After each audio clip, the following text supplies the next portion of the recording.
Hey there guys, what is up? In this video, we are going to show you how you can tip an Uber driver. Now, if for some reason you really loved the trip, your Uber driver is amazing, they're funny or they're entertaining. If you're into that, if you're not, the many people that just wants to keep to themselves, and their service is amazing, it's excellent. Their driving is pristine. They're not annoying. They're not loud.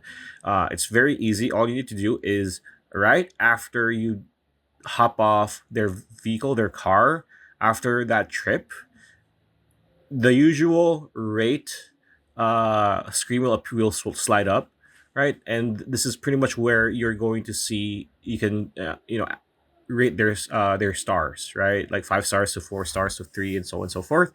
And you can also give a compliment.